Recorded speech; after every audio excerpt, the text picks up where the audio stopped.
Merhaba, ben Orkun. Size Salomon'un hikayesini anlatacağım.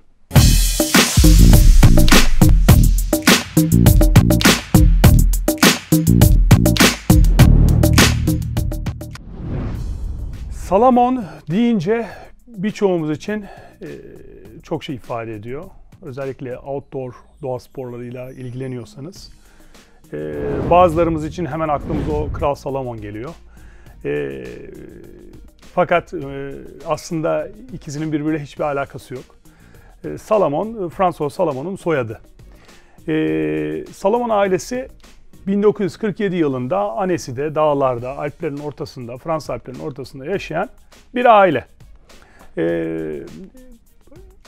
François Salomon, eşi ve oğlu George bir gün kayak, o gün 1947 yılında kayak üretmeye karar veriyorlar. Yani ahşaptan, o günkü kayaklar işte tamamen ahşap, kenarlarında bir demir parça var, bugünküne benzer.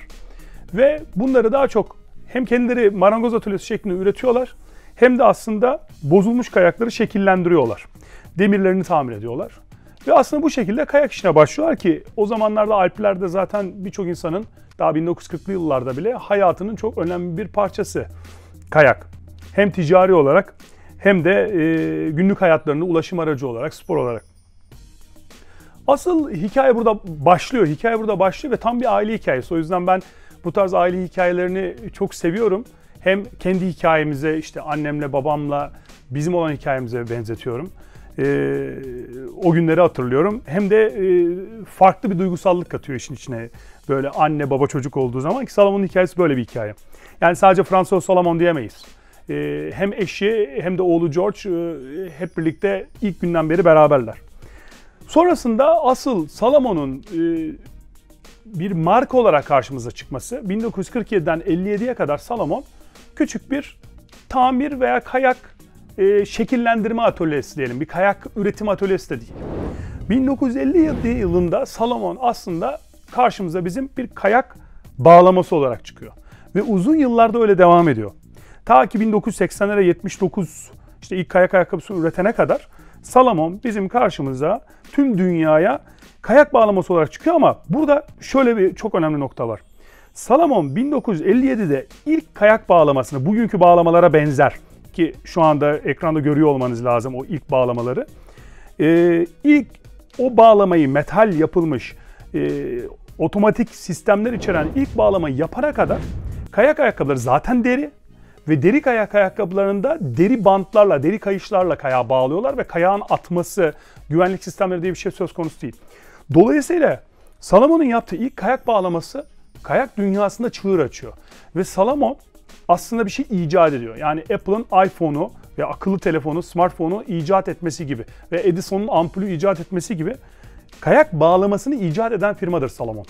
Ve Salomon'u dünyada harita üzerine koyan aslında bu olaydır. Yani kayağı, ayakkabısı ve başka bir şey değildir. Ve bunu birçok insan bilmez. Hani BMW'nin ilk aslında uçak motoru üretmesi gibi, uçak motoru fabrikası olması gibi. Herkes araba bilir, motosiklet bilir ama aslında uçak motoru fabrikası olduğunu bilmezler. Ve bunu, o yüzden BMW logosu da mesela pervanedir, oradan gelir. Şimdi burada da Salomon'un da hikayesi aslında kayak bağlamasıyla başlıyor ve çok uzun yıllar böyle devam ediyor. 1957'den 80'lere kadar çok ciddi bir süreden bahsediyoruz. Yaklaşık 25 yıl Salomon sadece bağlama üretiyor. Kayak bağlaması üretiyor ve milyonlarca üretmeye başlıyor. Çünkü başka üreten adam yok. Uzun sürede yanına kimse gelemiyor. Daha sonra 1979 yılında ilk o günlere gelince zaten 20 küsur milyon bağlama satmış durumda. Belli cirolara ulaşmış durumda. Artık bir marka haline gelmiş durumda. 1979 yılında diyor ki kendi bağlamalarımızla %100 uyumlu ilk kayak ayakkabısını üretelim. Ve Salomon yine Annecy'de, Fransa'da ilk kayak ayakkabısını üretiyor 1979'da. O sırada artık bağlamada tabii sadece kayak bağlaması alpin değil, cross country bağlama da üretmeye başlamış durumda. Bağlama konusunda tamamen uzmanlaşmış konumda ve hatta sahibi dünyada bağlama konusunu. O dönemde kayak ayakkabısı üretmeye başlıyor. Fakat cross country bağlamalar ürettiği için cross country ayakkabısı da üretiyor. Cross country ayakkabıları daha soft, biraz daha normal outdoor botlara benzeyen yumuşak malzemeden yapılmış botlar. Onları da üretmeye başlıyor ve şöyle bir ilginçlik oluyor. Benim Salomon hikayesinde benim en çok ilgimi çeken bölüm burası. tam o 80'lerin başında ciddi bir cross country bot üretiyor. Ciddi adetlerde. Fakat nasıl oluyorsa tam o kadarına kimse hakim değil. O dönemde ürettiği o cross country botları, yani kayak tabanlı olan, bu bağlamaya takılacak şekilde özel taban konulmuş o cross country botları, üstü yumuşak olan cross country botları istediği adette satamıyor. Satamayınca, ki çok teknik botlardan bahsediyoruz ama kayak tabanı var altında, öyle düşünün. Cross country kayağa takılıyor. Gidiyor bunlara, altına şirketten bir deha çıkıyor, diyor ki ya diyor biz bu botların altına diyor normal diyor taban takalım diyor. Biz bunları ayakkabı tabanı takalım ve biz bunları diyor sokağa satalım.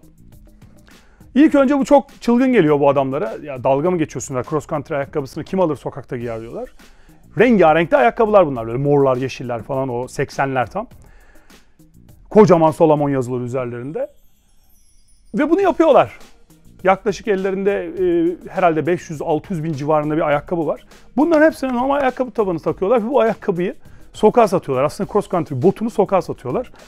Ve ayakkabı o kadar beğeniliyor ki insanlar çılgın şekilde ayakkabı anında hiç beklemedikleri bir tepki görüyor. Zaten çok teknik bir bottan bahsediyoruz bu arada. Bilek yapısı, ayakkabının içeriye oturuşu, fermuarı, waterproof olması falan. Zaten çok teknik. Ayakkabının altına tabanı koyduğunuz anda hastalık şeklinde bir anda Fransa içinde Salomon ayakkabılar sokakta giyilmeye başlıyor ve kocaman Salomon logolarıyla. Tabii bir anda inanılmaz bir marketing. Herkesin ayağında o gün bir de böyle dev gibi markalar falan da yazmıyor. Normal ayakkabılar tam tersi düz siyah deri, düz kahverengi deri. Burada böyle düşünün, bir cross country ayakkabısının rengarenk, dev gibi Salomon yazıyor üzerinde. Altına taban takmış adam sokakta dolaşıyor bununla. Tabii kendiliğinden, yani biraz da böyle olur ya zor zamanlar kahramanlar doğurur. Tam böyle bir hikaye gerçekleşiyor. İşte Kurtuluş Savaşı olmasaydı Mustafa Kemal olmazdı gibi bir hikaye. Oradan, bu zorluğun içinden Salomon bu sefer ayakkabı işine giriyor. Yani tam 1980'lerin başı, işte 80-81 o civarlardan bahsediyoruz. Bu hikayeyi mesela şeyde bulamazsınız. Salomon History'de, Salomon'un kendi web site'inde bulamazsınız. Bunu daha çok Salomoncular kendileri içeride anlatıyorlar. Yani firmanın içine girdiğin zaman sözlü olarak anlatıyorlar bunu. Aslında bence müthiş bir hikaye ama onlar belki bunu şey gibi görüyorlar. Ha biz bu işe böyle şans eseri girdik gibi gördükleri için böyle çok da hani açık açık bunu her yere yazmıyorlar ama bence müthiş bir hikaye.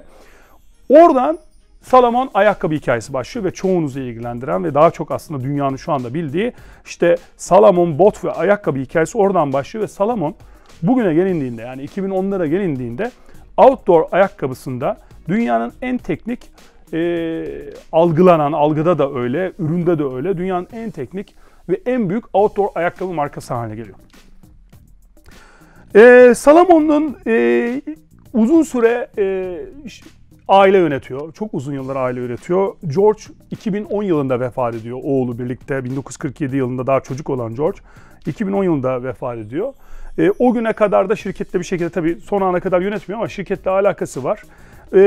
Bir ara 2000'li yıllarda Adidas grubunun Salomon'la bir birleşmesi var ve uzun süre Adidas Salomon olarak alınıyor şirketin adı. 90'ların sonundan yanılmıyorsam 2005'e kadar Adidas Salomon Grup olarak geçiyor ismi. Bu sebeple hatta Salomon'un bazı teknolojileri Adidas'ta da görürsünüz. Yani aynı isimleri kullanırlar. Aynı teknoloji isimlerini kullandıkları görürsünüz, bu sizi şaşırtmasın çünkü uzun süre, yani yaklaşık bir 7-8 yıl Salomon Adidas olarak hayatlarına devam etti iki şirket.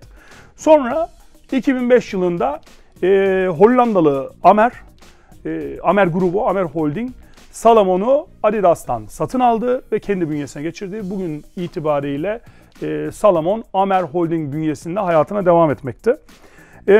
Burası sizi çok ilgilendirmeyebilir. Bu anlattığım Amer'de olması şu anda ama işin gerçeği bu. Şirketin şu anda ne durumda olduğu anlamında. Salomon şu anda hala, onu atladım. 1990 yılında ilk kayağını üretiyor. 1990'da ilk kez bir Salomon kayak üretiliyor. Yani o gün zaten bağlamada gayet kuvvetli, hatta pazar lideri ki bugün de öyle. Kayak bağlamasında, cross country bağlamada. 1979'da kayak ayakkabısını üretiyor. 2080'lerin başında tesadüfler eseri outdoor demeyelim de o cross country kayak ayakkabılarından sokak ayakkabısı üretiyor. 2000'de de ilk kez diyor ki ya biz diyor kayak bağlamasını üretiyoruz, kayak ayakkabısını üretiyoruz. Kayağı da üretelim, full sistemi tamamlayalım diyor ve kayağı üretiyor ve kayakta da çok ciddi bir oyuncu haline geliyor. 1990'dan sonra 2000'e kadar 10 yılda inanılmaz önemli bir oyuncu haline geliyor. Ben o zaman işte çocuktum. SPX'in de kurulduğu yıldır 1990. O yüzden gayet net hatırlıyorum Salomon'un ilk ürettiği kayağı falan. Yani duymuştuk o zaman, şaşırmıştık hatta Salomon da kayak mı üretti falan şeklinde. Sonra çok kısa zamanda Salomon uzmanlığından dolayı pazarın en önemli oyuncularından biri haline geldi. Genel itibariyle evet ilginçlikler olarak düşünüyorum. Salomon hikayesinde sizi ilgilendiren veya ilginizi çekebilecek bunlar. Markanın bugün nasıl buraya geldiği. Çok keyifli bir hikayesi var. Umarım sizin de hoşunuza gitmiştir. Başka videolarda görüşmek üzere.